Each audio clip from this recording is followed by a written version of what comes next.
His voice cracked on the last word. I'd never heard Mark sound afraid before. Not when Jake nearly drowned at the lake.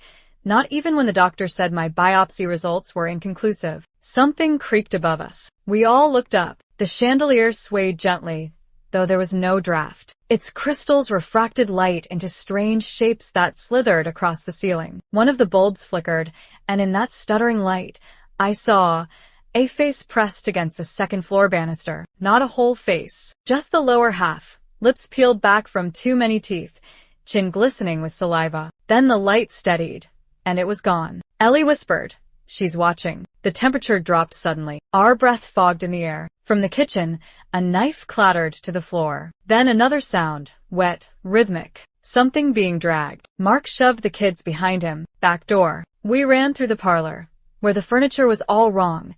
Chairs with legs that bent like insect limbs.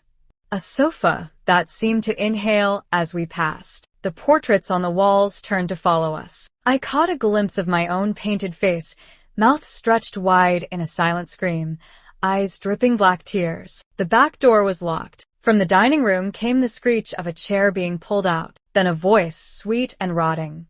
"Won't you join me?" Jake started crying. Not frightened whimpers, great, heaving sobs that shook his whole body. The house seemed to lean in closer, the walls contracting slightly, like it was savoring the sound. Ellie clamped a hand over his mouth. Too late. Upstairs, something heavy hit the floor. Then another. Footsteps. Slow. Deliberate. Coming down. Mark slammed his shoulder against the door. Once. Twice. On the third hit, the wood splintered. But beyond it wasn't the forest. A hallway. Long. Dark. Identical to the one we'd just fled. The footsteps reached the bottom of the stairs. A hand touched my shoulder. I turned. The thing with the too many teeth smiled wider when I screamed. Its breath washed over me.